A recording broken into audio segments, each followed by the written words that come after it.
Bora dar aquele giro na macroeconomia, trazendo indicadores atualizados para vocês e um contexto, pessoal, que eu tô vendo poucas pessoas falando, que é a pegadinha maior do mercado, tá bom? Se você quer saber qual pegadinha o mercado está armando pra galera e não ser pego de surpresa, te convido a assistir até o final, já vai deixando o seu like.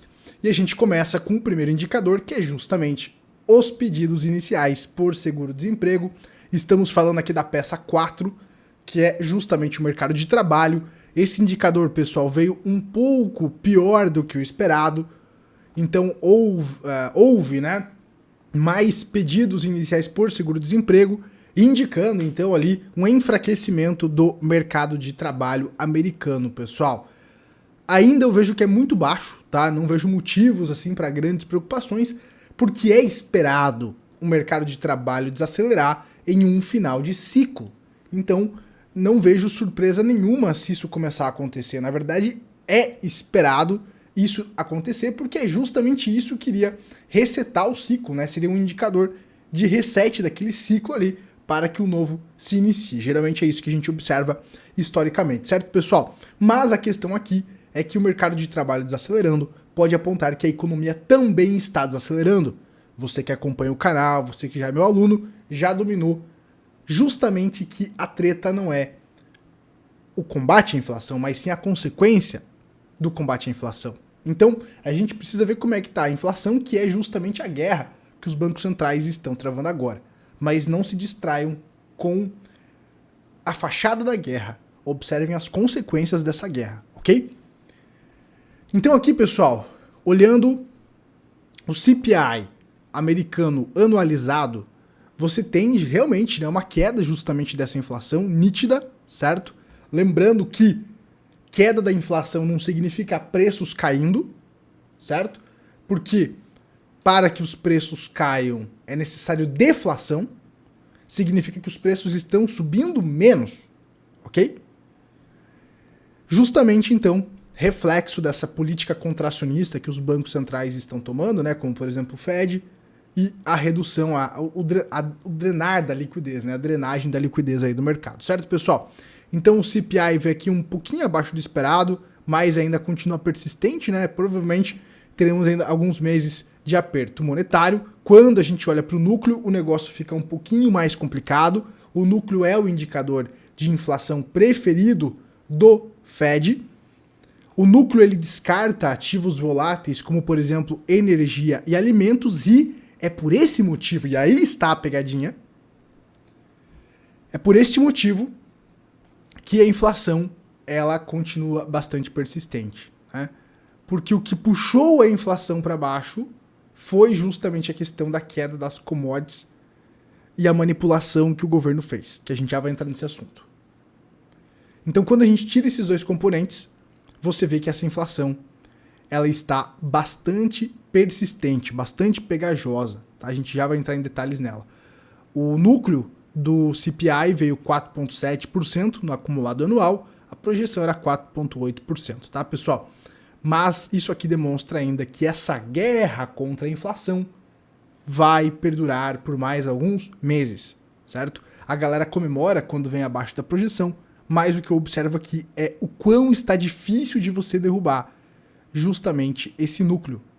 Aí quando a gente dá um raio-x do porquê que essa inflação está tão pegajosa, o negócio começa a ficar bastante interessante, porque a gente observa, por exemplo, todos os itens aqui com a inflação no positivo, alimentos aqui, né, também positivo, ou seja, com inflação, né, puxando a inflação para cima. Aí você tem aqui também todos os itens, menos alimentos e energia. E aí quando você pega somente energia, aí você tem uma queda, né? Esse indicador fica no negativo. Então a gente vai dar agora um raio-x mais detalhado ainda para entender o que está acontecendo. Perceba você que a energia teve uma queda de 12,5% nos últimos 12 meses. Commodities, energia, commodities aqui, pessoal. Então, falando, por exemplo, petróleo e tudo mais, o óleo, o diesel, etc, né? Aqui teve queda de 0,3%, puxado por conta das commodities, tá? O gás natural também, queda de 13%, beleza, pessoal? Mas, tirando a questão da energia, você teve aqui alimentos subindo aqui, ó, 3,6%, como, por exemplo, aqui cereais, né? Produtos aqui de padaria, né? 7%. Aqui, para você comer fora de casa, né? Tipo, restaurantes e tudo mais, né? Food away from home. Então, 7,1%. Então, você vê uma inflação ainda persistente, principalmente nos itens que as pessoas demandam no dia a dia, né, pessoal? Tirando aqui a questão da energia, que aí entra a pegadinha que a gente falou aqui, ó, nesse vídeo, o catalisador da segunda onda inflacionária, que é justamente a queima dos estoques de petróleo, que eu vejo que poucas pessoas estão falando aí no mercado, pelo YouTube, que é justamente os Estados Unidos queimando as reservas estratégicas de petróleo para justamente reduzir a inflação.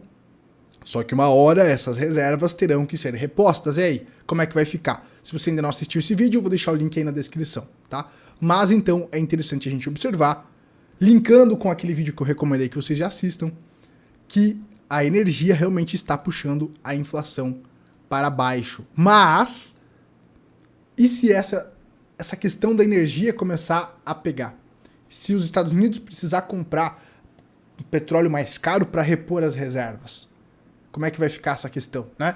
E aí surge a dúvida se nós não teremos uma segunda onda inflacionária mais à frente, repetindo o que aconteceu lá entre a década de 70 e 80, pessoal. Então aqui na década de 70, o que aconteceu, né?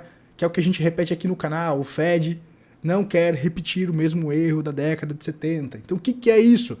É justamente um movimento onde você teve um pico inflacionário, a inflação não foi, o bichinho da inflação não foi morto, digamos assim, com eficiência, e aí você teve uma segunda onda. Então, para que nós não tenhamos uma segunda onda, entendam, é necessário uma recessão. É necessário induzir a economia americana para uma contração, para deflação, gerando desemprego, gerando balanços de empresas piores. Se você não quer uma segunda onda inflacionária, que é o que parece que o Fed está proposto a fazer. Então é isso, pessoal. E a gente vê uma semelhança muito grande do que está acontecendo agora, aqui em laranja, e o que aconteceu lá justamente na década de 70 em azul. O nível, né, da subida aqui acentuada e da queda acentuada está muito parecido, né? Então será que seria o problema lá para 2024 que a gente vai ver essa segunda onda inflacionária, pessoal? Então fica a questão, se for isso que for acontecer, você precisa ter em mente que você vai precisar de ativos que te protegem da inflação. É outra pegada, não estamos falando de crash. Se o Fed não cumprir o que ele está prometendo de não repetir o erro da década de 70 e matar a inflação, aí você vai precisar de ativos que são ativos que te protegem da inflação, como por exemplo lá os metais que você pode comprar lá na Morgantes, né? Então, ativos tangíveis, ativos escassos, né? As criptomoedas aí, por exemplo, o Bitcoin, né? Então a gente pode citar vários. Então, se esse for o cenário, você vai precisar se posicionar de uma maneira. Agora, se o cenário for que realmente o Fed for decidido a matar essa inflação, aí é outra pegada, é outro tipo de exposição. Tá, pessoal? Então você tem que saber fazer a leitura de cenário para se adaptar.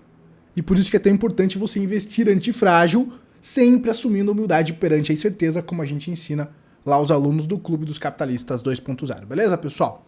Dando um giro aqui no Brasil rapidamente para fechar o vídeo.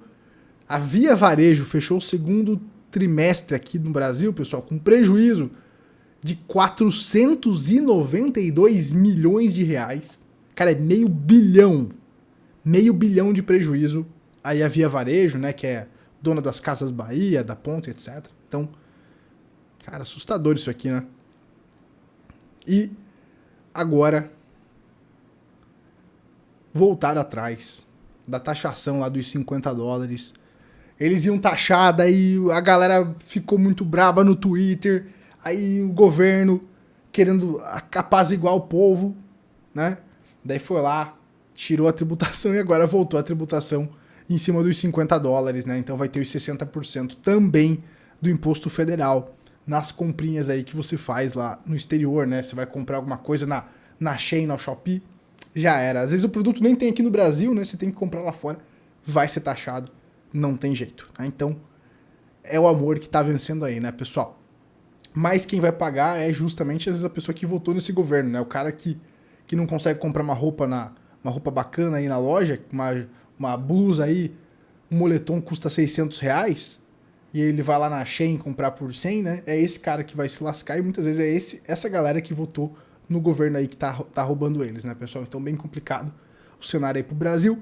No Brasil aí, se eles realmente querem zerar o déficit sem cortar gastos, né?